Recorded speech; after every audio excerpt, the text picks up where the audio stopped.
El caso Ábalos genera una gran indignación en España, no solo por los posibles delitos que se investigan, sino por la imagen de deterioro ético que proyecta.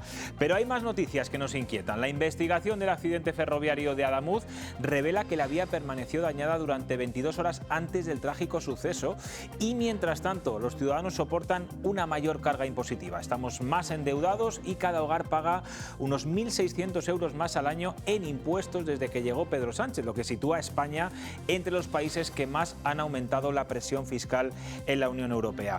Todo ello en medio del creciente malestar también de los autónomos por el aumento de sus cotizaciones.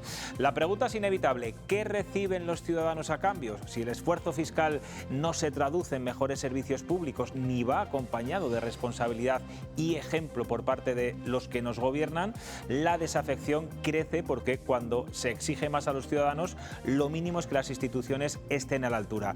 Y hoy la sensación es que se pide mucho, pero se devuelve poco. Aquí arranca Cuestión de Prioridades.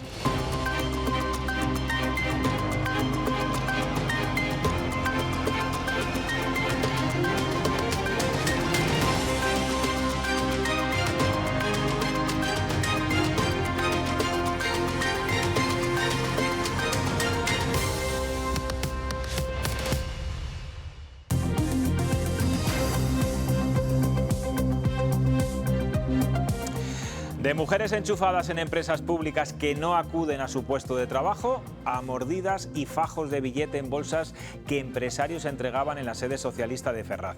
Buenas noches. Así discurre el juicio por el caso Ábalos en el Tribunal Supremo, ante el asombro, de todo un país que no da crédito a lo que ve y escucha. Hoy era el turno de la empresaria Carmen Pano, investigada por el caso Hidrocarburos. Reconoce que llevó bolsas de dinero a la sede del PSOE por valor de 90.000 euros, que se lo pidió Víctor de Aldama, y que el famoso chalet del exministro Ábalos en Cádiz era un regalo, una contraprestación que él exigió a cambio de interceder en una licencia a una empresa de gasóleos. Cada testigo que declara estos días ante el juez es un escándalo más sobre la forma de actuar del exdirigente socialista, de su asesor Koldo García y del comisionista Víctor de Aldama, y eso que aún no han entrado de lleno en lo importante, en las presuntas comisiones ilegales por la compra de mascarillas en pandemia, y donde allí declararán representantes de la UCO. Bueno, vamos con el testimonio de hoy, el testimonio clave del día, el de Carmen Pano. Laura Zambrano, buenas noches. ¿Qué ha dicho? Buenas noches, José Luis. Pues Carmen Pano descubre dos importantes escándalos. Empezamos por la casa que tenía Ábalos en Cádiz. La empresaria testifica que Aldama les comunicó que el entonces ministro quería una casa y que uno de sus socios se la compró como recompensa por conseguirles una licencia de hidrocarburos. Además, Carmen Pano ha desvelado hoy que llevó dinero en efectivo hasta en 2 ocasiones a Ferraz. En total entregó allí nada menos que 90.000 euros. Unos pagos que usted también ha declarado ya, que se realizaron en la sede del Partido Socialista. Sí. ¿Cuántos pagos se hizo? Se hicieron 2 pagos de 45.000 cada uno. Bien, ¿cómo acudió usted a la sede del Partido Socialista en cada uno de esos pagos? ¿Perdón? ¿Cómo acudió usted a la sede del Partido Socialista en cada uno de esos pagos? La primera vez en un taxi y la segunda vez fui acompañada de Álvaro Gallego. Bien, ¿y llevó 45.000 cada vez? Sí. ¿A quién se lo entregó? Me estaban esperando nada más salir del ascensor. Había una persona, era un señor en la segunda planta, ya me dijo y se lo di. ¿Y quién le entregó a usted el dinero para que usted lo llevara al PSOE? Víctor de Aldama. Que en esas bolsas que llevaba Carmen Pano había dinero, no solo lo ha confirmado ella, también su chofer, que hoy, como testigo, confesaba que de reojo vio que la bolsa era transparente y que tenía tacos de billetes. Usted ha acompañado a doña Carmen Pano a las inmediaciones de la sede del Partido Socialista en la calle de Ferraz, sí, para transportar algo que le quiero preguntar qué era. Una bolsa con dinero que iba dentro. ¿Usted sabe que había dinero dentro de esa bolsa? A ver, era una bolsa transparente blanca metida dentro de otra bolsa más grande y se veía que había dinero porque la bolsa marrón está abierta. Entonces la otra se transparenta y había tacos de billetes. ¿Usted no sabe cuánto dinero había? No.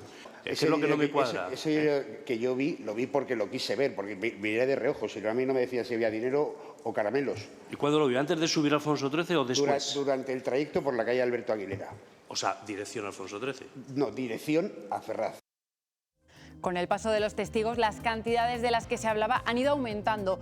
Turno de la hija de Carmen Pano, que cita esta cifra, fíjense, $500.000 de euros. Asegura que Hidalgo, el dueño de la aerolínea Air Europa, les pagó esta cantidad a Aldama y a Koldo, también como contraprestación por el rescate que hizo el gobierno de Pedro Sánchez a la aerolínea. Usted manifestó que Víctor le había contado a usted que en casa del señor Hidalgo se habían entregado 500.000 euros a Aldama y a Koldo. ¿Fueron los dos? Los dos, ¿Usted correcto. ratifica esto? Lo ratifico. Dice, nos acaba de decir Víctor, usted le dice, es un mensaje suyo a Claudio Rivas, nos acaban de decir que Víctor tenía el teléfono intervenido desde hace más de un año y usted dice, Hidalgo tiene que estar acojonado. ¿Por qué le dice esto usted a Claudio Rivas? Por los comentarios que me hizo Víctor de eso. Por el dinero que le habían dado. Claro. Bueno, en la fase de las pruebas testificales, dos amigas o exnovias de Ábalos han declarado que fueron enchufadas en empresas públicas y una de ellas, Jessica, nunca fue a trabajar. En el caso de Claudia Montes, la ex Miss Asturias, que reconoció ayer que como no tenía nada que hacer, bueno, pues se iba a una biblioteca de Oviedo a leer libros de trenes, ya que trabajaba en una empresa filial de Renfe. Bueno, pues hoy ha declarado un exdirectivo de esta empresa y, Laura, ha sido muy relevante lo que ha dicho ante el juez. Sí, porque a esta trama ya solo le faltaba una cosa más, eran amenazas, y también parece que las ha habido. Hoy un exdirectivo de Logirraí, que era el jefe de Claudia Montes, denuncia que recibió llamadas amenazantes de Koldo hacia él y hacia la directiva, asegurándole que iban a rodar cabezas. Y es que la propia Claudia Montes se había quejado de no recibir buen trato por parte de la empresa. La primera llamada, bueno, las dos básicamente fueron amenazándome o amenazando en general a la directiva de Logirraí, diciendo que se le estaba tratando mal a esta señora y que iban a rodar cabezas. Ante tantas revelaciones han sido múltiples las reacciones políticas. El Partido Popular denuncia las muestras de corrupción. Sumar pide tomar medidas para casos futuros y desde el Partido Socialista intentan desvincularse e insisten en que no hay financiación ilegal. Paje, como siempre, se sale del redil con un discurso propio. El dinero en efectivo sale de las cuentas corrientes del Partido Socialista. Hemos entregado los Excel y cuadran milimétricamente las salidas y las entradas en efectivo. La corrupción mata la democracia y, por tanto, lo que hay que hacer es tomar medidas para que nunca más volvamos a hablar de corrupción. No comparto para nada que haya sido objeto de financiación irregular. Otra cosa distinta es que alguien haya abusado o haya utilizado el PSOE para su beneficio personal, en cuyo caso lo que me gustaría sinceramente es que el propio Partido Socialista, que nosotros mismos ejerciéramos la acusación contra aquellos que han abusado de la organización. Hoy además también estamos sabiendo cómo llegaba el dinero negro a Ferraz, cómo salía el dinero negro de Ferraz. Sabemos que había amaños en ministerios dirigidos por la mano derecha de Pedro Sánchez. A mí me gustaría que me explicaran, cuando dice Bolaños y el Gobierno y miembros del PSOE, que esto no demuestra que hay financiación irregular en el Partido Socialista. Y vamos con la anécdota del día, la van a ver ahora. En un juicio tan mediático como este son decenas de periodistas los que aguardan a la entrada del Tribunal Supremo. Bueno, pues Aldama les ha llevado unos pasteles para que desayunaran. Este ha sido el momento y ya de paso así ha evitado hablar ante los micrófonos.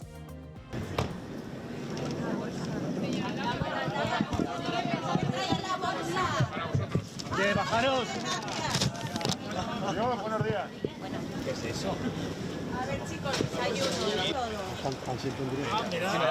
Sí, claro, cuidado. Para los periodistas. Eso es bolsa con... ¿Veis? Con asam y palmeritas de chocolate. Oliver, este es el regalo que nos ha traído Víctor Gamba. Sí, pero esto va a salir en todo. Claro, claro, dice un periodista, pero esto va a salir en las televisiones, claro que va a salir, menuda imagen. Pero ¿por qué regala el señor Ábalos pasteles a los periodistas? Es una cosa que no he visto en mi vida, es algo insólito. Le preguntaré a los periodistas ahora que me acompañan si han cubierto algún juicio y uno de los acusados le ha entregado un regalito. David Frontela, ¿te ha pasado? Buenas noches. Sorprendido, sorprendidísimo. Yo no lo he visto nunca. ¿Verdad? La primera vez, la primera vez. Luis, me has estado muchas veces a la puerta de la Audiencia Provincial de Valladolid y alguno de los acusados te ha regalado algo. Era Aldama el que daba los Aldama. No, a mí no me han dado nunca ningún Nada. pastel. Solo sé que los daba Miguel Ángel Rodríguez cuando era portavoz del gobierno, iba por ahí a los periodistas, le iba repartiendo caramelos y al que se había portado bien le daba 2, al otro 1 y tal. Sí, porque eso lo ha reconocido él y estaba Bueno, a ver, pero yo no sé. Nos han dado muchas veces bolígrafos de los partidos y siguen dándolos, y caramelos en campaña. Eso ha ocurrido siempre y sigue ocurriendo, pero tiene nada que ver con que por eso era digo. un regalo de Navidad a prácticamente todos los periodistas en aquella época, y una vez es verdad que regaló un bote lleno de caramelos que llegó prácticamente a todos los periodistas que estábamos en ejercicio en aquel momento. Luis Jaramillo, buenas noches. Buenas noches.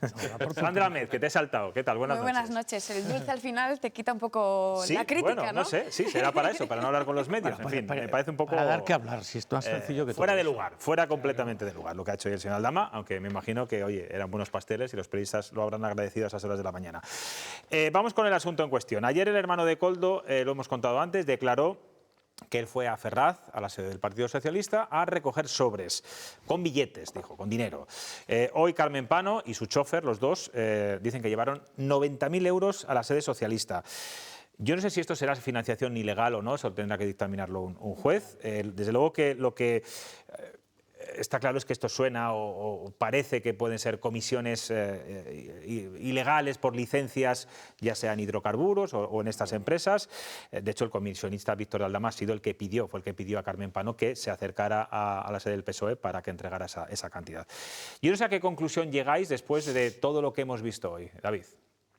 Pues a malas conclusiones, y no es por volver a engancharme al tema de los pasteles, pero al final estamos convirtiendo este espectáculo, este vodevil, este esperpento en el que aparecen novias, exnovias, prostitución, no prostitución, y al final yo creo que lo que estamos haciendo es anestesiar a la sociedad, que al final hoy acabamos viendo a Aldama entregando pasteles a los periodistas y rebajando la gravedad de algo que es inaudito. Yo creo que este país había llegado a un momento... La verdad no se rebaja, es una mera anécdota. Estamos hablando de lo que estamos hablando, de esa señora y de lo que ha dicho hoy ante el juez. Estamos en una situación en la que hace no demasiados años en este país se llegó a una situación en la que afortunadamente la condena a esas prácticas de todos los partidos, esas prácticas corruptas, derivaba y deparaba que había responsabilidades políticas más allá de las judiciales, que evidentemente ya se verán y se verá exactamente dónde han estado los problemas.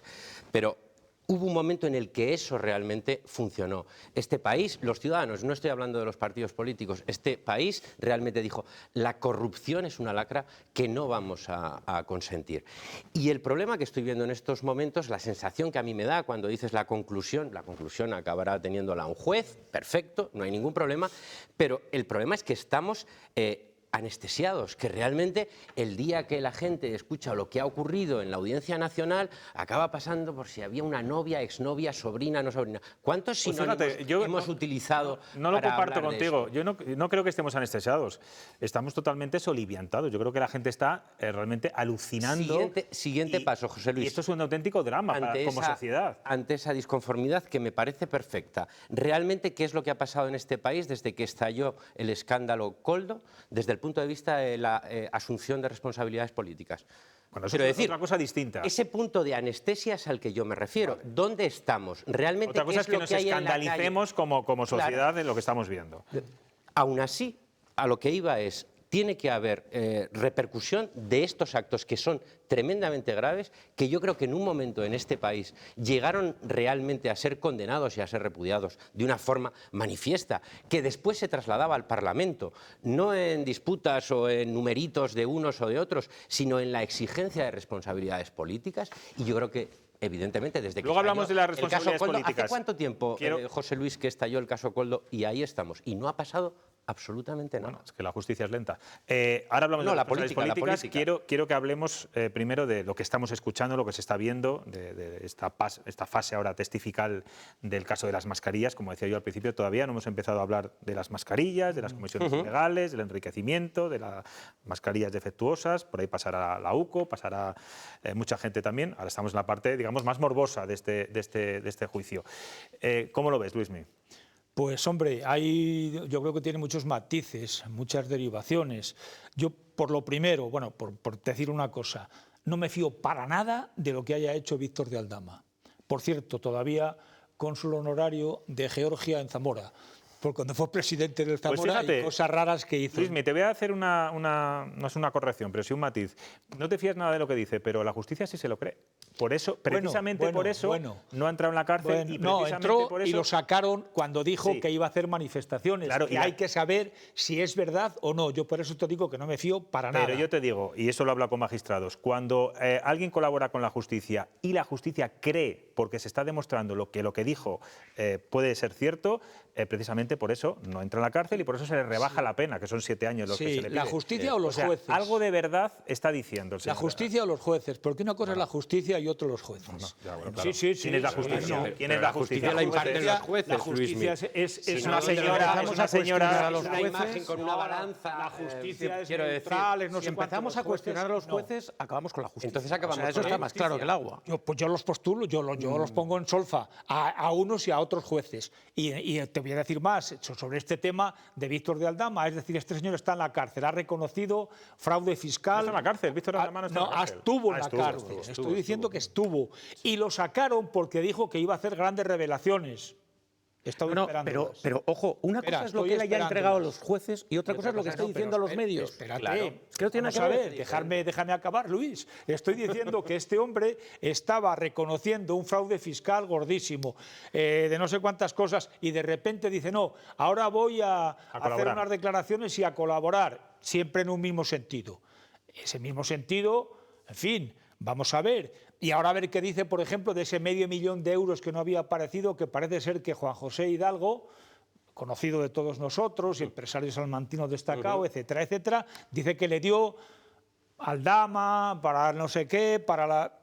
Es que yo te digo por lo que empezaba, no me fío en absoluto. Yo te digo que si la colaboración, la información que ha dado Víctor de Aldama, que como dice Luis Jaramillo, uno es lo que digan las televisiones y los programas y otro la colaboración real, es decir, los documentos que haya entregado en la justicia, no es real, no se la creen, este hombre volvería a la cárcel. José Luis, y la pena que pediría la Fiscalía no sería la misma. ¿Qué documentos si no lo sabemos? Todavía. Y se hace... Claro, pues por eso. Claro, pero claro, no lo sabemos. Saber los jueces, que es el planteamiento. Vamos a ver. Pero es que a mí me llama la atención, Luismi, lo que dices... Sí, yo te lo digo. Sobre los jueces la credibilidad de unos jueces y de los otros, de los cuales discrepas. Pero y entonces, ¿cómo ejercemos la justicia en este país? ¿Qué garantía existe? O sea, en muchos casos mal. Pero es que es destrozar el sistema. O sea, ¿estás dispuesto a acabar con el modelo judicial que existe yo no estoy en este dispuesto país? a eso. Estoy dispuesto a que los jueces funcionen bastante mejor de lo que en muchos casos están funcionando. Pero lo digo de verdad. Mira, y decidimos nosotros cuáles funcionan. No, yo lo puedo denunciar. Espera, perdón. Nosotros podemos valorar. Yo denuncio, perdona. Un día antes de que empezara el juicio de esto de Víctor de Aldama y de Ábalos y tal, empezó lo de la Kitchen. 11 años después. Instrucción realizada por un juez, Manuel García Castellón, que le conocemos bastante, de Valladolid, en el que grandes expertos también, como dice José Luis, han dicho que la instrucción era fatal y no había incorporado alguna cosa tan importante como cuando entra un tío con una pistola disfrazado de cura en casa de Bárcenas y tiene secuestrados al hijo, a la mujer y a la criada, precisamente para arrebatarles unos papeles que ponían en solfa a altos dirigentes del Partido Popular, un desconocido que era M. Rajoy y algunos más. Entonces, bueno, vamos a ver, espera un momento, espera que no ha acabado. Entonces, lo que te estoy diciendo precisamente es que yo no puedo creer mucho en un juez que hace ese tipo de instrucciones y otras parecidas. Y por eso te digo que puedo creer en la justicia en términos, en fin, pero en muchas actuaciones judiciales son perfectamente criticables. De un lado y de otro, decías. Claro, claro. Perfecto. Claro. Y el modelo garantista que después Y perdona, nos David, permite que no parezca que subir- Víctor de Aldama es un santo, que es un presunto Claro, por delincuente, supuesto, un es posible que delincuente. es el que quede lo ha claro. reconocido. Es un no quepa ninguna reconocido duda. delincuente Pero porque un él modelo mismo garantista lo ha en el asumido. ámbito judicial, como es el español, es el que permite que después vayamos pasando de instancias y realmente nos encontremos con un sistema, insisto, garantista. Los garantistas, Eso, entonces, efectivamente, pero la instrucción, yo te repito, la instrucción de la Kitchen, de la que no estamos hablando, por ejemplo, porque nos estamos afrontando en lo de Hemos Ábalos. hablado, aquí hemos hablado. Bueno, Sí, no, bueno, pero hoy no. pero Quiero no, decirte no hay sesiones de Es que hoy es lo que es. Claro, Pero bueno, la actualidad manda, Luis, me lo sabes. Volviendo un poco al tema y por centrarlo, yo estoy totalmente de acuerdo con el compañero, creo, y también lo decíais al inicio, ¿no? Estamos viviendo una imagen de deterioro absoluto y comparto también que estamos de alguna manera anestesiados o anestesiadas, ¿no? De cómo se está desviando de alguna manera el foco de en qué se gastaba ese dinero y no de dónde venía ese dinero, que ambas son importantes, pero creo que hay que centrar el foco de si estamos hablando de financiación, de dinero público, de financiación irregular y también cómo se demuestra, ¿no? Hablaban de bolsa transparente blanca, es transparente, es blanca, de dónde viene el dinero, de dónde sale. A mí lo que me preocupa también es esa falta de trazabilidad de ese dinero, ¿no? Por decirlo de alguna manera. Y como decía Yolanda... Que no hay un recibí. Cuando llegó ese dinero, un recibí, Eso que es lo ¿cómo básico en cualquier justificas? empresa, en cualquier lugar, Claro. en cualquier sociedad. ¿Cómo justificas ese dinero? ¿Cómo lo acreditas? ¿Cómo tienes en cuenta todo lo que están diciendo? Es lo que a mí realmente me preocupa, ¿no? Y como muchas veces intenta desviar el foco incluso con algo dulce, unos pasteles, ¿no? Para que nos centremos en eso y no pensemos un poco en Estamos dando en todo. demasiada importancia a los pasteles, que era una mera anécdota. Pero al final es Yo con no lo he que nos hablado de eso, quedamos, con el chascarrillo, con la gracia y lo que decía antes, ¿no? Al final nos quita toda esa capa crítica que podemos tener frente a la preocupación del tema del que estamos hablando y la lacra de la corrupción que no se puede permitir porque al final genera pues toda esa desconfianza de la ciudadanía con cualquier tipo de institución y lo estamos viendo aquí. Ese es el problema que yo le veo. Ese es el problema grave que yo le veo. ¿Quién gana en todo este debate? Si los grandes partidos políticos están a tirarse encima la corrupción por encima de todo, si estamos cuestionando el papel de la justicia como conjunto en España, ¿quién gana? El antisistema. Gana la polarización, gana la desafección hacia la vida política. Y la desafección hacia la vida política, desde mi punto de vista, El papel de la es una justicia desgracia. lo cuestionan gente como Luis Miguel de Dios y algunos partidos. O sea, No, por eso digo, podemos pero generalizarlo. todos, Lo he hecho- todos, José Luis. Yo creo que todos no. Sí. Lo que he hecho es una El afirmación. PSOE lo ha hecho, el Partido Popular Sí, lo ha sí. hecho cuando hay Te estoy alguna diciendo de PSOE y cuestión PP, te estoy hablando de PSOE y PP. Vox lo está haciendo constantemente. Pero por eso digo, etcétera. que hay que hacer una llamada a la responsabilidad, especialmente de los grandes, para dejar de jugar con que los jueces son buenos o malos en función de que aprueben lo mío o condenen al del contrario. Claro. Es que es lo que no podemos seguir haciendo. O sea, de acuerdo porque esto no sirve. Es decir, hablábamos de la Kitchen. Hemos escuchado el día del primer juicio de la Kitchen, la primera sesión, hemos escuchado a todos los portavoces, Yolanda Díaz, el portavoz del Partido Socialista, gente de todo, decir que Feijóo tenía que asumir todas las responsabilidades, que tenía que haber responsabilidades políticas. Ahora ha comenzado otro juicio que ya no les afecta. Todos se lo quitan de en medio, no hay que asumir responsabilidades políticas. Es un error, ganan los extremos. Los extremos y esa sensación de deterioro de este Estado democrático en el que pretendemos, espero, vivir todos. Pero el problema está en eso que dices, y hablas de la Kitchen de ayer, 13 años después. No podemos esperar a un planteamiento judicial, porque realmente la responsabilidad política no puede estar El Partido Popular pagó una responsabilidad política, Esa responsabilidad política Se la es a la pagó. que me refiero, que realmente hemos renunciado los ciudadanos. Pero, David, tú, por ejemplo, porque ¿crees? los partidos políticos. Te recuerdo que la no siguen oposición, ese planteamiento. la oposición sacó al Partido Popular del poder, mediante una moción de exacto. censura Bienvenida como sea consecuencia de una claro. corrupción que, por cierto, contó en el debate de investidura José Luis Ábalos. Sí, que también Escucharlo es- ahora bueno, tiene Tanto el gobierno como el Partido Socialista han dejado claro ya que aunque haya una sentencia condenatoria al exministro socialista, aquí no va a haber No va a haber dimisiones. nada. Yo te pregunto, David, porque yo creo que la gente se lo pregunta en su casa, ¿puede ser que Pedro Sánchez o gente del partido y gente del gobierno no desconocieran ese trajín de bolsas entrando y saliendo y sobres en Ferraz? ¿Desconocieran los enchufes en empresas públicas de las exnovias, fueran prostitutas o no, que a mí eso me da igual? ¿Desconocieran que la exnovia de Ábalos hacía viajes oficiales como gobierno con el ministro Ábalos y que tuvieran un piso de lujo? Interior lo tenía que saber. No me lo creo que no lo supieran, pero no importa, porque al final estamos hablando que, lógicamente, estamos hablando de alguien que estaba en el Consejo de Ministros, de alguien que era secretario de organización. Interior lo tenía que saber, si pone seguridad. Pero fíjate a lo que te voy, es que ya no me importa que lo supieran o que no lo supieran, a lo que voy es que esa asunción de responsabilidades ahora mismo se resuelve de la siguiente manera. Oiga, tienen a sus dos últimos responsables máximos dentro del partido, aparte del secretario general, en la cárcel. Y la respuesta es, sí, asumimos las responsabilidades. ¿Cuál es el siguiente paso? ¿Qué es lo que toca mañana? ¿Qué es lo que tenemos previsto en la agenda para mañana? Y ya está, se acabó. No echo de menos la última moción de censura, pero es que sería deseable, sería sano que esos partidos que realmente fueron capaces de generar una suma suficiente de votos como para expulsar al Partido Popular, porque lo que bueno, querían una era... regeneración democrática. Exacto, una regeneración democrática. Perfecto, bienvenido sea. Luego el efecto y qué es lo que han buscado esos partidos realmente con esa moción de censura, bueno, pues se ha demostrado que era diferente. Sandra, Luismi, ¿echáis en falta responsabilidades, asunción de responsabilidades o algún mea culpa en todo esto? Más allá de reconocer, como ha dicho Pedro Sánchez, me equivoqué en confiar en Ábalos y en Santos Cerdán. ¿Responsabilidades políticas a qué te refieres ahora? ¿A que dimita Pedro Sánchez? Porque Ábalos ya no está ahí, Koldo ya no están ahí. Es decir, igual que pasa en el Partido Popular cuando ha habido historias de este tipo.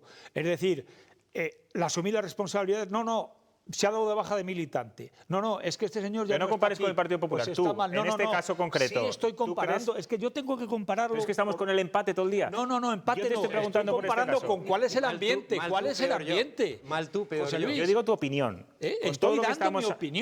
Estoy dando mi opinión. Estoy diciendo que las responsabilidades políticas ya, de alguna manera, se han asumido. ¿Cuál es la siguiente? ¿Que dimita Pedro Sánchez? Bueno, ¿pero qué responsabilidades políticas se han asumido? Entonces no le ves sentido. Sí, hombre, que Ábalos ya no está, que el otro ya no está. Que se vayan las personas. Pero faltará que siguieran en el partido. Bueno, no me critiquéis en estéreo, que no está José Luis para eso.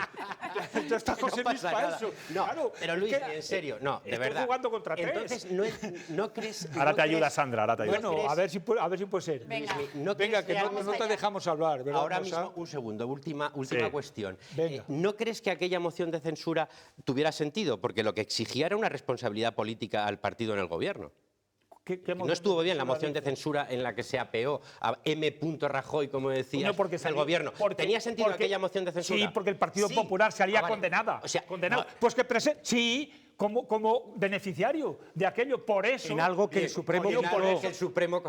por eso el PNV y otros partidos apoyaron aquella moción. Bueno, yo creo, compañeros, yo creo que los periodistas tenemos que exigir mucho más a los políticos en general, mucho más y más en conductas como estas. Quiero escuchar la voz, que no es de una periodista, sino de la presidenta de los consumidores y usuarios de Castilla y León, que me parece muy interesante también. Sí, bueno, me encanta respetar los turnos, es algo de lo que peco también, ¿no? Es que hablan muy alto, debates. entonces es muy difícil colar tu voz por ahí, ¿verdad? Yo creo que hay que ir también a una cuestión de fondo y creo que nos estamos olvidando de ella, y es que parece que cuando alguien alcanza cierto nivel parece que está por encima de cualquier tipo de norma, y si algo está claro... Y que es inmune, sí, ante Es todo. que faltan muchos controles que tienen que implementar todos los partidos en todas las esferas y, obvio, van a tener que asumir responsabilidades, pero creo que hay que trabajar con estos ejemplos que estamos viviendo para que implementen estrategias a nivel interno para que no vuelva a suceder, ¿no? Porque, lo siento, pero Ábalos no hace todo esto él solo, tiene que tener un núcleo de confianza y alguien sabría algo. Entonces,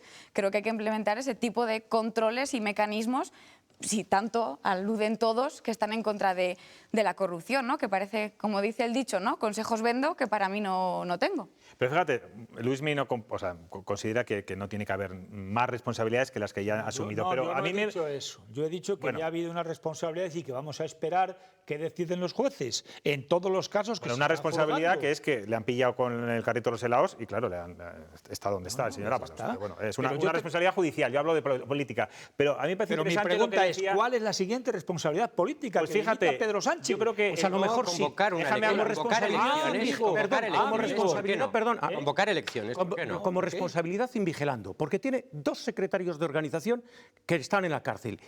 Uno ya está en libertad condicional, como es el caso. Y el tercero no llegó porque desde el propio partido se dio el aviso correspondiente. O sea, malo, ¿te parecen es una pocas responsabilidad responsabilidades? política? ¿Te parecen pocas responsabilidades? No, me parece invigilando? responsabilidad. Ahora, también es verdad que Ábalos y el otro pueden haber engañado, como ha pasado en muchos partidos y en muchos sitios.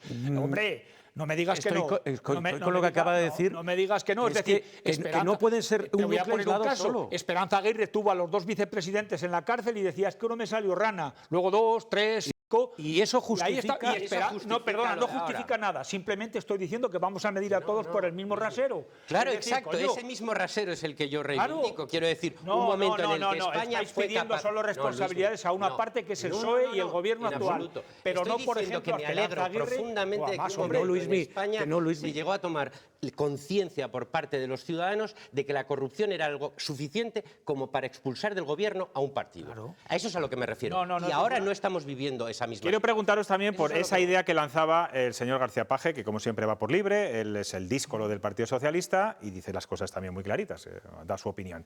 Él hoy decía que el Partido Socialista lo que tendría que hacer es ejercer como acusación contra los que han abusado contra el PSOE, porque es verdad que el Partido Socialista no ha denunciado absolutamente a nadie en todo esto. Y eso, a lo mejor, Sandra, también es una forma de regenerar y de hacer que creamos, ¿no?, de esa confianza que se está perdiendo, ¿no? Sí, yo sinceramente creo que el PSOE tiene un gran problema político evidente en el que nos enfrentamos. Creo que están reaccionando a remolque y puede generar esa confianza también en las instituciones, en la política y los políticos, y tanto se desmarcan de que tampoco conocían absolutamente nada. Creo que puede ser una valentía hacia la ciudadanía que den la cara de alguna manera y desmarcarse de todo lo que está pasando, ¿no? Porque al final el renegar, ¿no?, echarse a un lado sin explicación ninguna, pues no está funcionando. Sobre todo cuando los datos evidencian otras cosas, ¿no? Estamos hablando de ciertas evidencias bastante claras y ahí están los sobres entrando y saliendo y el dinero. Veremos a ver qué ocurre. ¿Creéis que el caso Kitchen, en el caso del PP, y el caso Ábalos, en el caso del Partido Socialista, les va a dañar en las elecciones andaluzas? O como decía antes David, bueno, estamos todos anestesiados, aquí no, ya la corrupción nunca se nota después en los resultados electorales. Luis. Yo creo que en este caso lo tiene peor el Partido Socialista que el Partido Popular. Bueno, porque es actual, en el sentido de que está mucho más actual y que luego, sobre todo, los testimonios a los que estamos asistiendo son zafios, son chuscos, son realmente indecentes. ¿Para qué vamos a calificarlos de otra manera? Y además dan un poco en la línea de flotación de lo que ha venido defendiendo el Partido Socialista a lo largo de toda su historia. Con lo cual yo creo que eso le puede perjudicar más, aunque pienso también, como habéis dicho tanto Sandra como que la sociedad está un poco anestesiada en algunas cosas. Y no sé si estas cosas pasan factura realmente o ya se dan por pasadas. Tengo dudas. Yo también creo que puede que les pase factura, pero porque Montero traslada esa imagen de el sanchismo, como se suele decir de alguna manera, ¿no? Hemos visto también cómo en Castilla y León se ha desmarcado un poco la tónica con el resto de otras comunidades autónomas, hablando concretamente del PSOE, ¿no?, de cómo una persona que viene de una alcaldía, de la cercanía del pueblo, desmarcado de alguna manera del gobierno nacional, ha generado también esa confianza en la ciudadanía, y no sé si afectará al PSOE, al PP, que seguramente también, pero creo que igual le da un respiro a Vox, ¿no? Al final, al no estar... puede ser ganador. Es que ahí está Yo creo que a Vox ahora mismo están de capa caída bastante, y esto no le va a beneficiar. Pero al no estar en los gobiernos... Claro, por su crisis interna, pero el hecho de que porque ha llegado ya a un punto que creo que ya más no va a subir. Y sobre todo porque lo que se está descubriendo de Vox pues es tremendo. Es decir, la pasta que se está llevando la novia o la mujer de Abascal, las críticas que están haciendo los críticos, no lo hicieron cuando estaban dentro, pero ahora están poniendo sobre la mesa también, en fin, lo que está pasando ahí, la Fundación Disenso, el dinero que iba a la Dana y se lo quedaron no sé cuál. Es decir, que todo eso le puede pasar factura desde mi punto de vista a Vox. De hecho, la última encuesta de estos de 4DB para la serie El País, que se publicaba ayer o antes de ayer, ya hablaban de que había un retroceso de Vox. Yo creo que eso es importante. Pero cuidado con reactivarlos, Cuidado con reactivarlos por tirarse demasiado los trastos a la cabeza. Yo creo que PP y PSOE sí les va a afectar. Lo que pasa es que yo creo que no tanto esto, a pesar de todo lo que le estamos hablando y dando, sino una tendencia que en Andalucía está desde hace tiempo. Es decir, la consideración de Moreno Bonilla como un hombre más moderado y tal, que la gestión, a pesar de lo de el cribado de los cánceres y todo esto, no está mal, etcétera, etcétera. Aunque bueno, le puede perjudicar en algunos casos, por ejemplo, la imagen del otro día en la Plaza de Toros de Sevilla con el rey allí aplaudiéndole y el rey cuando compré, en fin. El pueblo andaluz, yo no creo que eso le puede perjudicar tanto como beneficiar. No sé, sí, en la Plaza de Sevilla hay los que hay, por lo servido. Depende. Espera, que acabo con eso. Es decir, yo creo que sí les puede perjudicar, pero sobre todo a mí me parece que hay una tendencia por ese lado y que esa tendencia va a ser muy difícil que María Jesús Montero la levante, a pesar de que, hombre, ha cogido una, desde mi punto de vista, buena aliada, que es la exmujer de Felipe González, Carmen Romero, que el otro día apareció presentándola en un acto, etcétera, etcétera, porque tiene muy buen cartel. Yo realmente hay una cuestión. Creo que los grandes partidos al final están todos con sus suelos más que garantizados. Cada vez el movimiento de voto es más reducido y esos espacios que antes hablábamos del centro siempre como el espacio donde se decidían las elecciones, realmente ese centro está ya muy sólido y donde tenemos los movimientos son en esos extremos, en esas alas que decía Luis. El problema es la reactivación de esos extremismos, pero realmente yo creo que desde el punto de vista de esa centralidad en los dos grandes partidos, Partido Socialista y Partido Popular, realmente todo esto ya, si no ha modificado las elecciones de Extremadura, las de Aragón, las de Castilla y León de una forma sustancial quiero decir, puede haber, claro, todos nos jugamos escaño arriba, escaño abajo, pero... De las elecciones de Castilla y León, vamos a la política autonómica, porque bueno, quedan solo 5 días para que se constituyan las Cortes de Castilla y León y de momento seguimos sin acuerdo entre PP y Vox. Todo hace indicar que los populares presidirán el Parlamento, en las quinielas aparecen como favorito el segoviano Francisco Vázquez, y que Vox no presentará candidatura para este puesto. Hoy el PSOE ha dicho que no cree que el 14 de abril haya acuerdo para la mesa, mientras que desde PP y Vox defienden que hay voluntad de acuerdo tanto en nuestra comunidad como en Extremadura y Aragón. No van a tener un acuerdo cerrado antes del día 14. Como también creo que acabarán teniendo algún tipo de acuerdo después del día 14. Por lo tanto, lo que ocurra en la mesa de las Cortes a efectos de la negociación PP-Vox, pues será algo transitorio o no, o definitivo. Pero en cualquier caso, ha sido el Partido Popular el que ha elegido este escenario. Parece como que le incomoda entrar en los gobiernos, ¿no? Pero la postura del Partido Popular la han visto todos los ciudadanos, lo hemos dicho desde el minuto 1. Hay mayorías de derechas en las comunidades autónomas, los ciudadanos no quieren gobiernos de izquierdas, es nuestra responsabilidad darles gobiernos estables y no vamos a parar hasta que lleguemos a un acuerdo. Vox va a demostrar en Aragón, en Extremadura y en Castilla y León que todo aquello que decía PP y PSOE que no se podía cambiar, Vox va a lograr avances en esas materias. Bueno, yo entiendo que ustedes estén también un poco hartos, ¿no?, de las negociaciones tan largas entre PP y Vox, y ya no quiero hablar ni de Extremadura, ¿no? Pero bueno, vamos a ver qué ocurre en Castilla y León. En cualquier caso, 14 de abril, constitución de las Cortes, veremos quién es el presidente y qué partido ocupa esa posición, presidente del Parlamento.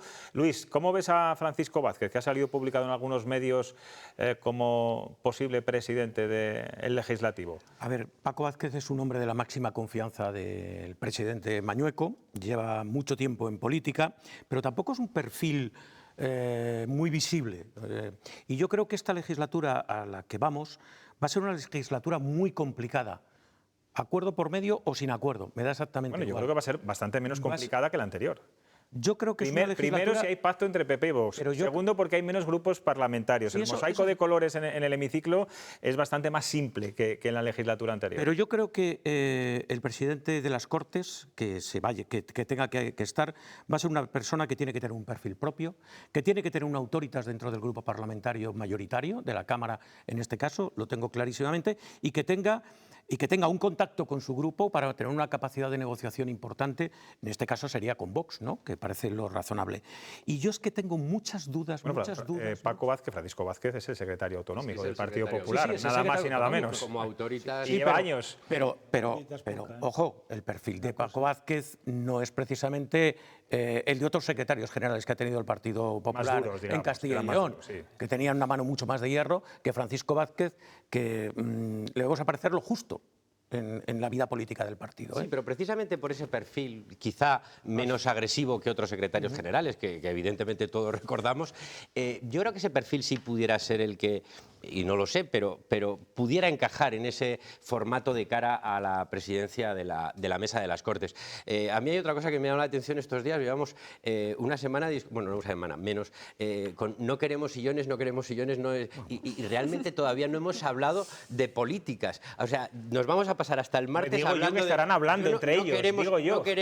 No queremos sillones, no queremos sillones, ¿eso qué quiere decir? Porque no quiere decir nada, más allá de, no sé. No, es curioso, no ha entrado en ningún parlamento en la presidencia de los parlamentos. No, eso es verdad. Y yo creo que tampoco van a ser. Bueno, hay un rumor como que el próximo 14 el presidente del Parlamento será del Partido Popular, pero más adelante puede ser que Vox pida se cambiará, me costaría mucho creerlo, de Aurora Boreal. Me cuesta mucho. Los rumores se pueden en cualquier caso, es curioso porque hoy decía, creo que era Juan Bravo, que, lo tengo por aquí apuntado, que la sintonía en las negociaciones de PP y Vox son buenas, pero que claro, cuando uno escucha a los de Abascal, parece que hay una tensión absoluta. Y él lo negaba la mayor. Pero no hay ningún tipo de sintonía, ¿no? Yo creo que estamos ante un teatro político, por decirlo de alguna manera, es saber quién cede menos, quién parece menos subordinado, quién marca más perfil.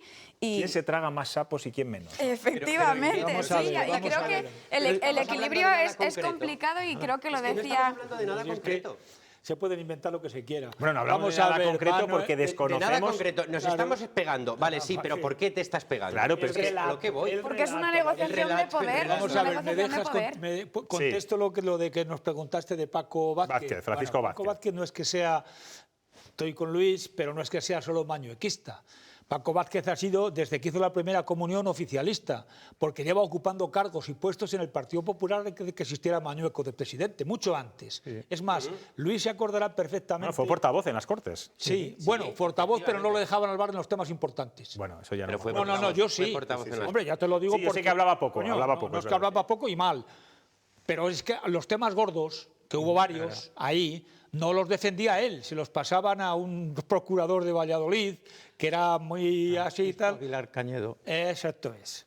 Bueno, pues a ese señor, porque Paco Vázquez no se fiaba, luego ha sido presidente de la Diputación de Segovia, no sé qué, tal.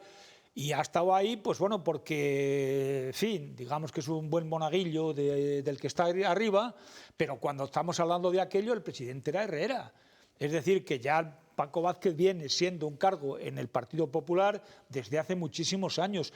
Que ahora lo ponen a colocar ahí, pues muy bien, pero... Yo creo que con Carriedo... Por ahí se andan. ¿Carriedo como presidente de las Cortes? No, que digo de antigüedad. Hombre, la experiencia es un grado, dicen en política. En cualquier caso, ¿creéis que las andaluzas van a marcar si Vox entra o no en la Junta, o será una decisión que se tome a tres bandas, Extremadura, Aragón, Castilla y León? Vox se va a mover en la política nacional, es decir, a Vox el terreno de las autonomías le interesa de una manera absolutamente tangencial o instrumental.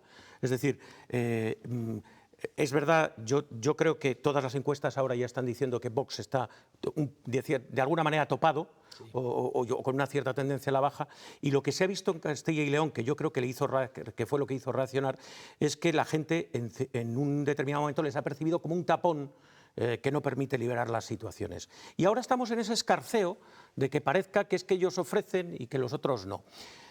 ¿Qué va a pasar? Algo que tenga conjunto nacional. Estoy absolutamente convencido. No va a pasar una cosa en Castilla y León, otra en Extremadura y otra en Andalucía. Pero es que además, que eso es algo realmente preocupante, ¿no? Que al final la realidad y las problemáticas que tenemos en el territorio pendan siempre desde Madrid y desde esas negociaciones de poder, ¿no? Hoy creo que Feijóo decía que de alguna manera estaban condenados a pactar de alguna manera PP y Vox, pero claro, yo lanzo la pregunta, ¿por qué no de alguna manera se intentan atrever a gobernar en solitario? Al final se están comiendo de alguna manera el discurso que Vox está tratando de vender, de que PP y Vox es la única solución, ¿no?, a todos los problemas. Igual hay que ser más valientes, intentar gobernar en solitario y realmente atender a las necesidades que tenemos territoriales, que con este bloqueo, al final, ¿quién está perjudicado? Muchas veces que quiere gobernar en solitario, pero sin embargo sabe perfectamente las pegas que le puede poner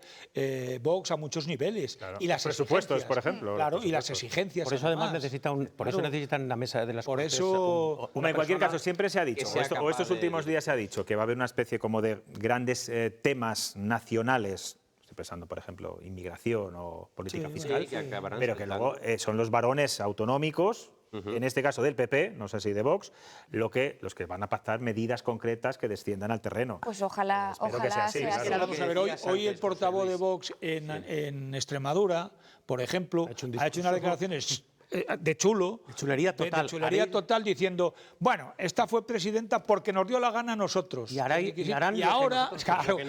hará lo que nos dé la gana. Claro, si tú arrancas de ahí, pues las negociaciones, salvo que sea una butad y salvo que sea para disimular, pues no son nada fáciles. Es que las formas son importantes.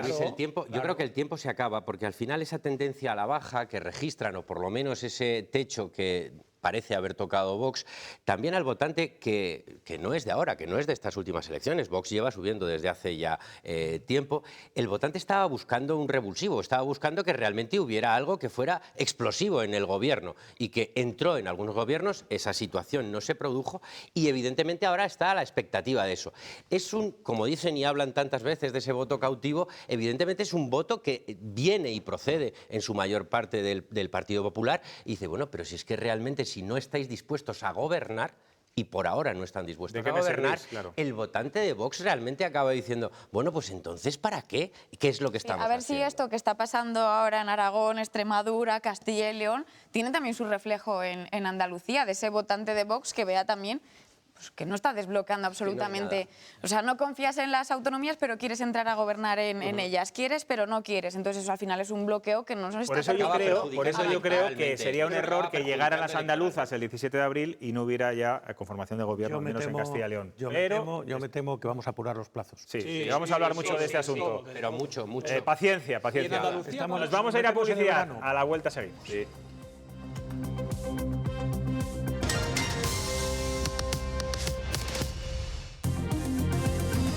El alto el fuego entre Estados Unidos, Israel e Irán pende de un hilo según pasan las horas. Un acuerdo frágil marcado por la profunda desconfianza entre las tres partes.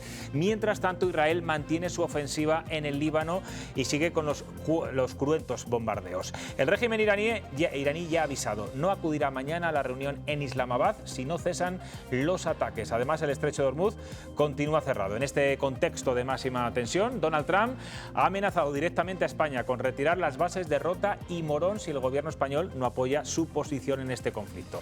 Una medida que tendría graves consecuencias económicas para los municipios gaditano y sevillano que dependen de estas instalaciones militares. Laura, hoy además el ministro Álvarez ha tomado una decisión estratégica en el conflicto de Oriente Medio. Sí, el ministro anuncia que la embajada española en Irán volverá a estar operativa. Da la orden al embajador para que regrese y la reabra, aprovechando este paréntesis de 2 semanas de alto el fuego.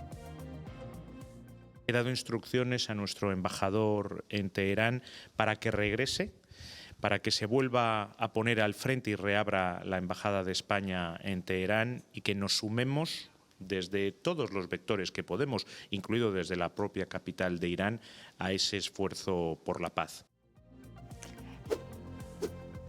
Esta decisión no ha sentado bien a Israel, cuya diplomacia vuelve a atacar a España. Esta es la publicación del ministro de Exteriores de Israel, que se posiciona contra nuestro gobierno, calificando de vergüenza la reapertura de esta embajada en Irán. Precisamente Israel detuvo durante 1 hora a un militar español que se encontraba en Líbano bajo la distinción de los cascos azules, las fuerzas de paz de las Naciones Unidas. Este hecho ha enfrentado a Gobierno y a Partido Popular, y hoy Esther Muñoz, al hablar de este suceso, ha hecho una comparación no muy afortunada. La ministra de Defensa, que ayer decía que sí, que durante una hora estuvo retenido un militar. No tengo más información de por qué estuvo retenido y por tanto me va a permitir que no diga qué nos parece, porque no sabemos exactamente por qué. Lo que sí sabemos es que fue durante una hora. Yo he estado en controles de tráfico que me han tenido bastante más tiempo retenida, pero en cualquier caso no tengo la información y por tanto no puedo saber el motivo. Nuestra pregunta de hoy en redes sociales les planteaba si este alto el fuego en Oriente Medio es un primer paso para la paz. Tan solo el 10% tiene esperanzas de que sea así, pero lamentablemente la mayoría opinan que este conflicto entre Estados Unidos, Israel e Irán no ha acabado. Gracias, Laura. Sandra, yo no sé si eres del 90, del 10, si crees que mañana va a haber avances en este acuerdo de paz, en esta tregua o pseudo tregua en la que estamos ahora mismo. Pues no lo sé, la verdad, porque al final Trump parece también un actor bastante volátil, que está perdiendo incluso la confianza de sus personas más cercanas en Estados Unidos. Es hoy sí, mañana no. No se sabe qué va a suceder o cuál va a ser mañana la buena nueva con la que nos levantemos y nos tenga en vilo a toda la sociedad. Luis, perdón. Coincido plenamente. Es que estamos dependiendo de una persona que cambia de posición cada 15 segundos, por decirlo de alguna manera coloquial, y que además preocupa profundamente, porque a mí que el dirigente del país más poderoso del mundo, que tiene las mayores potencias de destrucción posibles de la Tierra, sea capaz de decir que va a borrar del mapa toda una civilización, me parece de una gravedad realmente inconcebible. Estamos viviendo una era de dignatarios políticos que de verdad nos... Bueno, es curioso, le ponéis todo el foco en Donald Trump, pero hay un señor que se llama Netanyahu. Yo no sé si tiene sentido mantener el fuego mientras Israel, o el alto el fuego mientras Israel sigue bombardeando de forma tan cruel, matanza auténtica en los últimos bombardeos en el Líbano. Dijo ayer Netanyahu que tenía el gatillo, el dedo en el gatillo. O sea, encima el lenguaje es bélico hasta más no poder. Y yo no sé si tiene algún sentido también hablar de paz cuando sigue manteniendo el estrecho de Hormuz totalmente cerrado y encima amenaza, hoy lo ha dicho, con lluvia de disparos. Digo porque, bueno, estáis poniendo el foco en Donald Trump, que por supuesto, como dices tú, es un lunático, bueno, eso lo digo yo, sí. Pero Netanyahu también está jugando un papel en estos momentos, en estos días. Es el único que sabe que va a sacar provecho de la guerra y el único que sabe que tiene un objetivo concreto, porque Trump está balanceándose diciendo, pero Netanyahu sabe lo que quiere y sabe dónde va. Es decir, y ha utilizado una parte de... Claro, una parte de Líbano se quiere quedar con ella, va a acabar echando a todos los palestinos de Gaza. Tiene muy claro cuáles los objetivos de todo esto, pero necesitaba el apoyo también, el respaldo de alguna manera de Trump. Y Trump ha entrado como elefante en cacharrería con todo esto. Y ahora Trump no sabe cómo salir, yo creo. Es que lo tiene muy complicado. Dice, bueno, 15 días más, bueno, la tregua, vale. Pero yo creo que ahí lo que ha querido Trump sobre todo es ganar tiempo. Pero ¿a costa de qué? De que no hemos avanzado en nada. Ninguno de los objetivos que en un principio se decía, cambiar el régimen en Irán, democratizar aquello, ni siquiera el petróleo, que es el objetivo final, lo han conseguido. Ni siquiera en lo referente a los derechos humanos se ha conseguido nada. No, nada. Pero aparte de eso, tú fíjate a quién está beneficiando, aparte de Israel o tal, la guerra. Es a Rusia. Rusia tenía un problema de que habían muchos países cortado el comercio con ella, etcétera, etcétera. Bueno, ahora está vendiendo más petróleo que nunca, más caro que nunca, más gas que nunca, etcétera, etcétera, y ha abierto mercados que antes estaban cerrados. Sí. Yo ahí hay una cuestión, es que todo lo de Trump que podamos decir es que creo que eso y un poco más no pasa más, pero hoy sí que había un gesto que es ese intento de iniciar una negociación entre Israel y Líbano que realmente pudiera ser, a mí me parece que es la única buena noticia en la medida en la que de lo que estamos hablando es de la, realmente de la desaparición, del desarme de Hezbollah en Líbano y realmente creo que sí que sería una buena noticia para la zona, ¿no? Entonces, de todo este desastre, de este inicio de una guerra sin sentido que no está cumpliendo absolutamente ninguno de esos objetivos, como bien decías antes, yo sí me quedaría con este punto positivo por quedarme con algo, y es que realmente se sienten a negociar y que Netanyahu, que estamos de acuerdo en todo lo dicho, realmente con ese objetivo, no es que gane, se quede con la zona sur del Líbano, no se quede con la zona sur del Líbano, realmente haya dos estados capaces de negociar y que realmente esa organización terrorista que domina en buena medida el país, yo creo que es hora de que se pudiera aprovechar esto para por lo menos sacar esa situación. Es decir, Líbano se consigue pacificar, vuelvo a decir, será dificilísimo porque los israelíes pedirán lo imposible, pero que haya esa posibilidad yo creo que es la única positivo que sacaría de esta situación. Pero ¿crees que van a dar pie a una negociación? Yo, al final, parece que la va a haber mañana, parece que mañana se van a hacer. Creo que esta tregua parece muy frágil, por decirlo de alguna manera, que responde más a una presión internacional, por decirlo de alguna forma,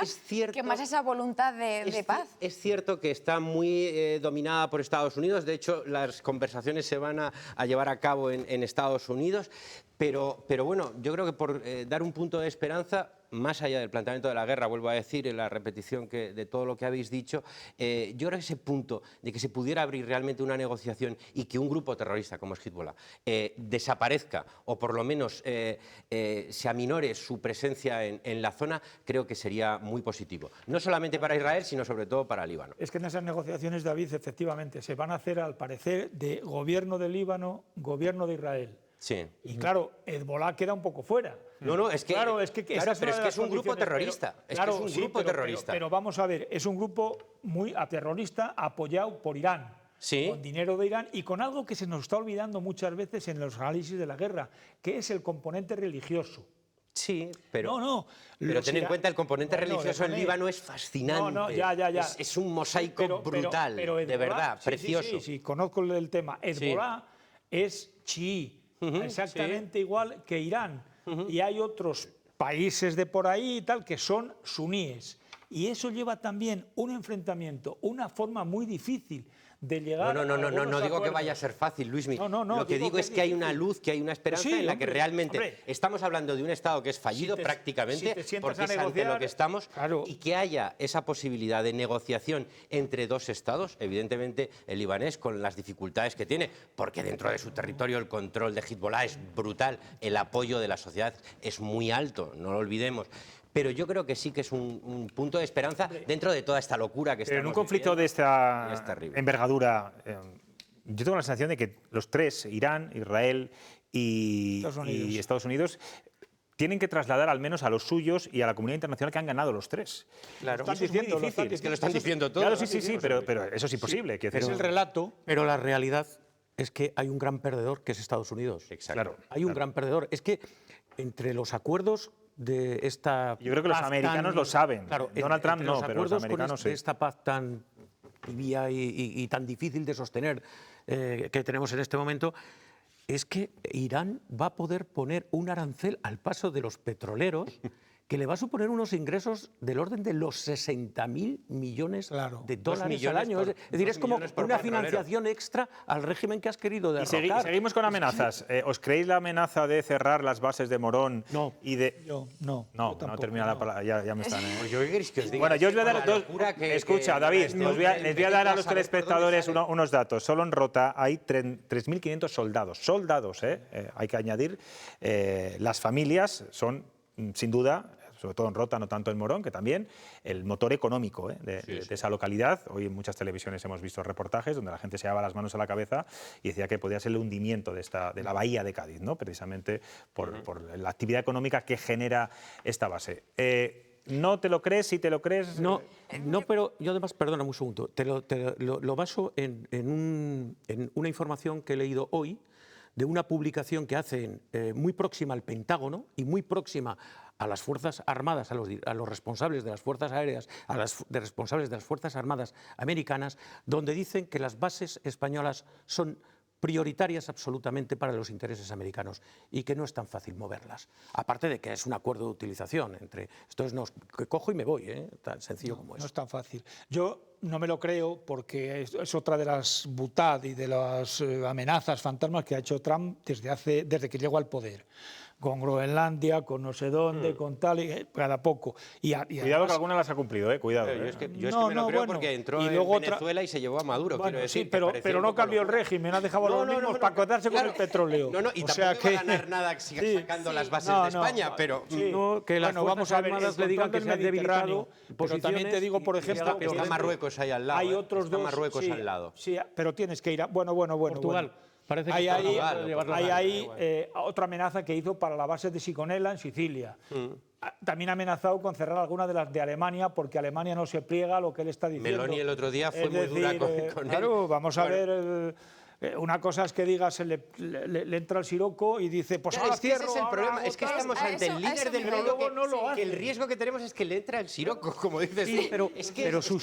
Pero muchos de sus sirocos serán que mañana coge un avión modelo A y lo lleva a Estados Unidos y trae el B y dice que ya se han ido de las bases. Sí, yo me iba a ir que el problema no es lo que dice, sino la incertidumbre también que genera, ¿no? Es una amenaza real, es una estrategia de presión, es una medida táctica, es como ya no sabes por dónde te va a salir. El miedo que tienen hoy los habitantes de estos municipios. Todos. Quiero que cambiemos de asunto y que analicemos también o que me hagáis una valoración sobre el papel de Óscar Puente en el trágico accidente de Adamuz.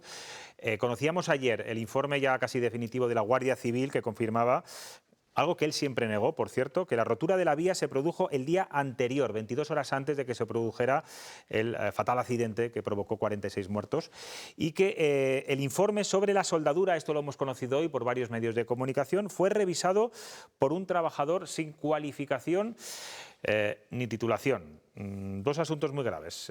Luis.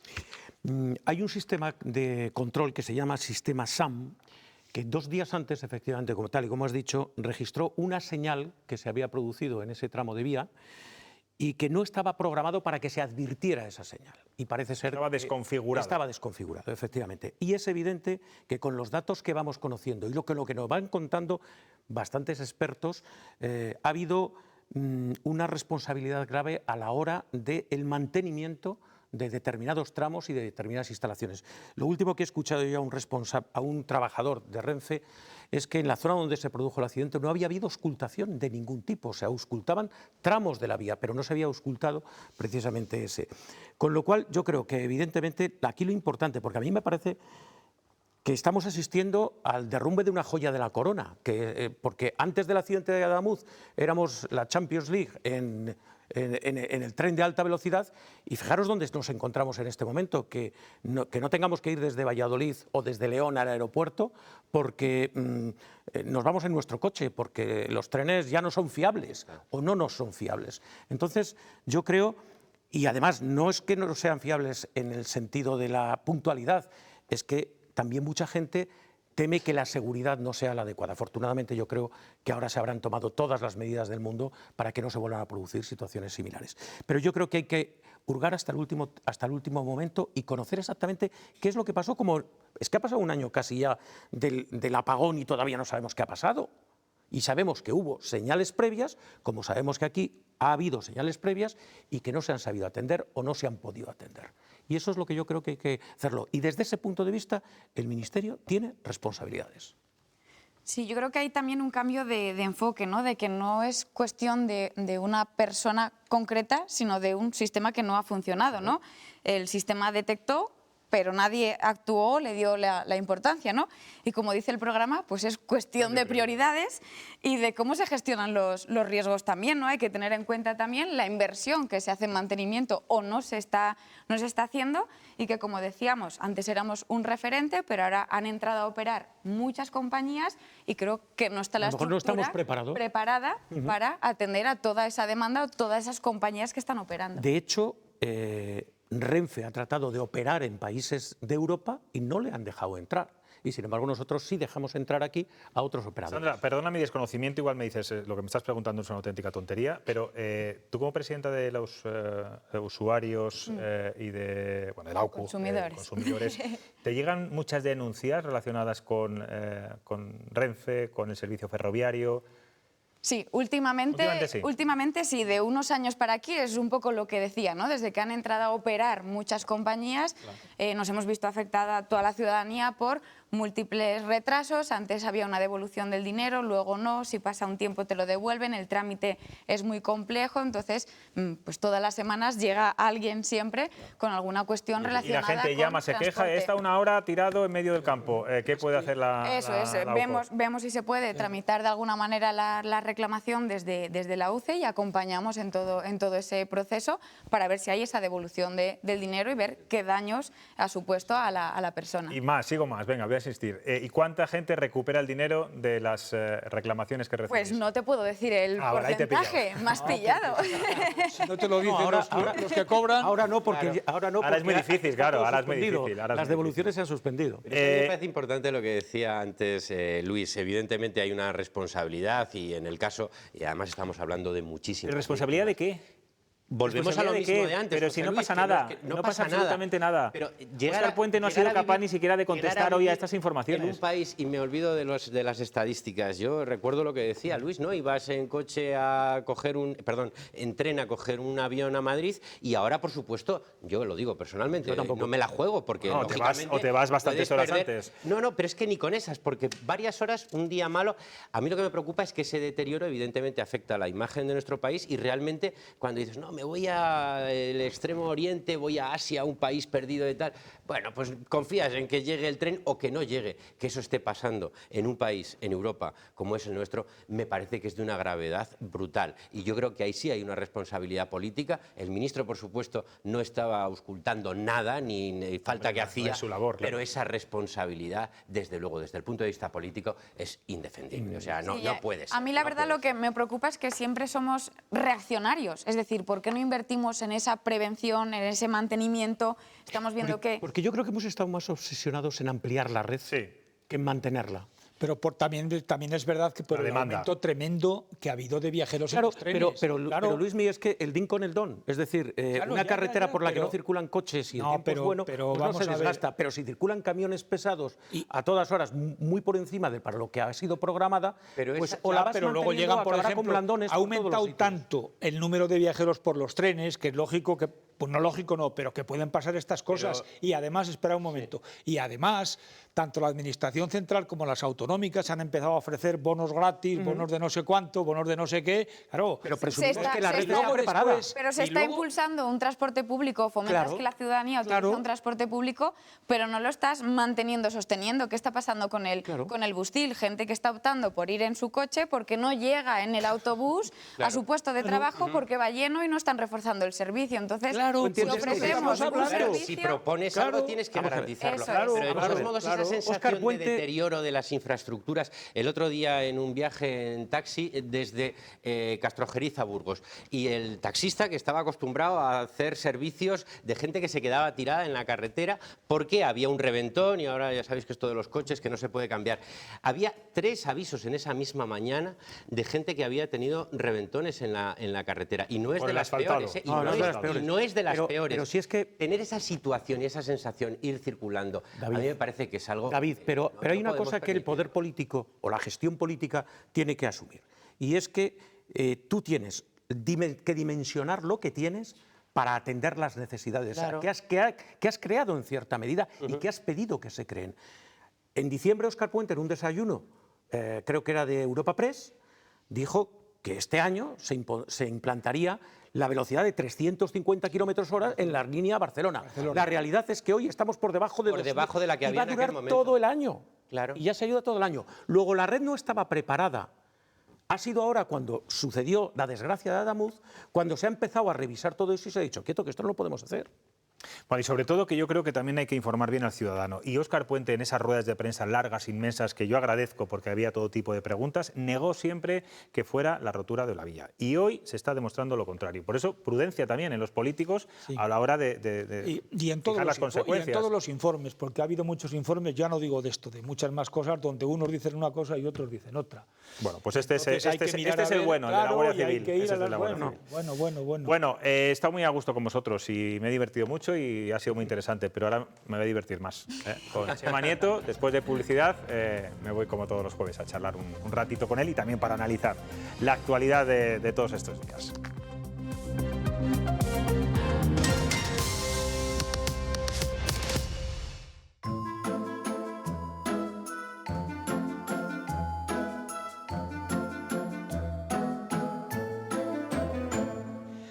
Buenas noches, Chema. ¿De qué nos vas a hablar esta semana? Vamos a hablar de dos pasiones irrefrenables que pierden al ser humano, el sexo y el dinero.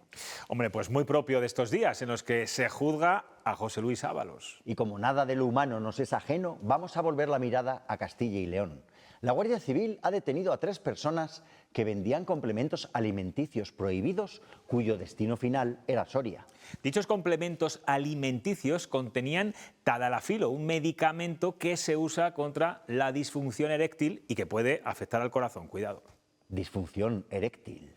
La noticia es extraña. ¿Quién puede haber en Soria afectado por la disfunción eréctil? 1 de cada 5 varones, Chema, como en el resto de España. Soria fría, Soria pura, cabeza de Extremadura con su castillo guerrero arruinado sobre el Duero. Me pregunto si con lo de castillo arruinado Machado se refería a la disfunción eréctil. Pues no es fácil tomárselo a broma, Chema, pero las cifras de disfunción eréctil son peores en Castilla y León que la media nacional. Será por el envejecimiento, digo yo, que enciende las sienes a la vez que apaga la libido. Y cuando la edad hace perder fogosidad, el hombre busca satisfacer otras pasiones. Por ejemplo, la pasión por el vil metal. Dijimos que íbamos a hablar de sexo y de dinero y esta semana la actualidad nos ha ofrecido varias noticias sobre el dinero, como la última recomendación del Banco Central Europeo. Efectivamente, el BCE recomienda tener 100 euros en efectivo en casa ante la posibilidad, pues de que un día no funcionen los medios electrónicos de pago por alguna catástrofe o calamidad. 100 euros para comprar alimentos y medicinas en caso de emergencia. Con 100 euros apenas te da para una cola de merluza, una barra de pan, una red de naranjas y una caja de tadalafilo para la disfunción eréctil. Está claro, Chema, que hay que tener más de 100 euros en efectivo en casa para, una emergencia. El dinero vuela y por si fuera poco, ayer empezó la campaña del IRPF. En Castilla y León tenemos una veintena de deducciones autonómicas. Las rebajas del impuesto sobre la renta benefician sobre todo a las familias por nacimientos, adopciones o vivienda. Estos alivios fiscales son mayores en el mundo rural. La pena es que por una parte se deja respirar en IRPF a las zonas rurales y por otra se las ahoga en cotizaciones sociales. El Gobierno acaba de aprobar, de hecho, una subida del 42% de la base de cotización de los autónomos colaboradores. Son sobre todo mujeres de agricultores, como denunciaba ayer Lorenzo Amor, de la Asociación de Trabajadores Autónomos. 1.600 euros más de cotización al año para estas familias, lo que se notará especialmente en Castilla y León. Pero esta es la España que tenemos. Algunos se pierden por el sexo y el dinero y otros no se encuentran ni lo uno ni lo otro. Bueno, pues ustedes no se pierdan, ya saben dónde estamos, cada noche aquí en las 7 de Castilla y León, en Cuestión de Prioridades. Aquí les espero el lunes. Hasta entonces, descansen y disfruten. Adiós.